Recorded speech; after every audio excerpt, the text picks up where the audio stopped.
Alert 4 Investigates continues to follow the spending of hundreds of millions of dollars given to states meant for treatment and prevention of opioid addictions that has little oversight. Our investigation unveiling Kirkwood spent tens of thousands of dollars on a snowplow, saying it helped combat addiction. That spending even leading elected officials to ask about the policing of these funds. So following our investigation, Missouri Auditor Scott Fitzpatrick is now launching his own investigation into the spending of these funds. New at 10, First Alert 4 investigator David Amalotti is breaking down what accountability this new investigation may bring. It's not about a $30,000 expense. The state auditor says it's about the principle of how this money is being used and the lack of oversight to manage what we've discovered. We have asked questions and got FaceTime with Missouri Auditor Fitzpatrick, who says a new investigation now underway will find that answer. The work that First Alert 4 did to bring this to the public's attention is a big reason why we're involved. That's Missouri Auditor Scott Fitzpatrick, who is now launching an investigation into the spending of money intended for opioid treatment and prevention after First Alert 4 Investigates uncovered a questionable expense. It's hard for me to imagine a very good explanation for how the snowplow falls into any of the allowable categories of spending that money. We told you in March, Kirkwood allocated $30,000 of its opioid money to help buy a snowplow for its fire department. Doesn't make any sense.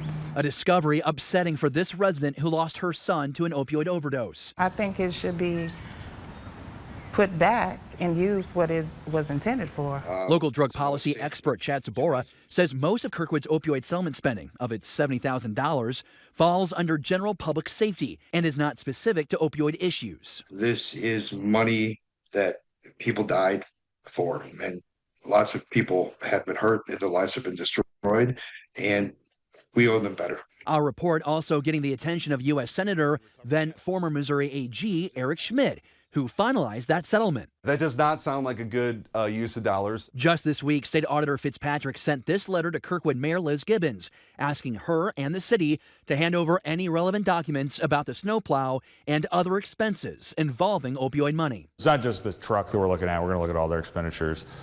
We've asked them for explanations of how each of those things do relate to the opioid settlement and how they're allowable, explanation of how they're allowable uses of those funds. 2 years ago, state settled a lawsuit against makers and distributors of opioids. The deal was to pay damages to the states.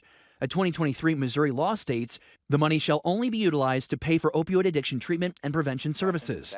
Fitzpatrick tells First Alert 4 Investigates the law fails to identify penalties for incorrectly spending the money. What is the consequence? It's not outlined in the law. It's not, but I think administrative penalties would be that you're not eligible for further settlement funds. The issue First Alert 4 Investigates is digging into is a lack of oversight. Both the Attorney General's office and the Department of Mental Health say they play no role in enforcement. Fitzpatrick says he hopes his investigation will answer that question. The process by which this thing arrived in our lap was kind of like a hot potato, right? Didn't the Attorney General's office and the Department of Mental Health both say that that their job enough time to go audit every city that received these settlement funds? So we would need to go at it from the Department of Mental Health angle and look at the oversight they're providing to how this money is being spent. This is a result of months of asking questions, filing requests for information not openly made available to the public. Now, we did reach out to Mayor Gibbons to confirm she has received the auditor's letter. She has not responded. Because of the law not defining penalties for misuse of spending, it's really unclear what consequences a municipality would face. The state auditor did suggest a local government could be required to pay back the state or forfeit future funds. For example, Kirkwood is projected to gain another $327,000 over the next 13 years. We are digging into other government spending with this money, and we will continue to ask questions and update you as we uncover possibly other questionable expenditures. For First Alert 4 Investigates, I'm David Amalotti.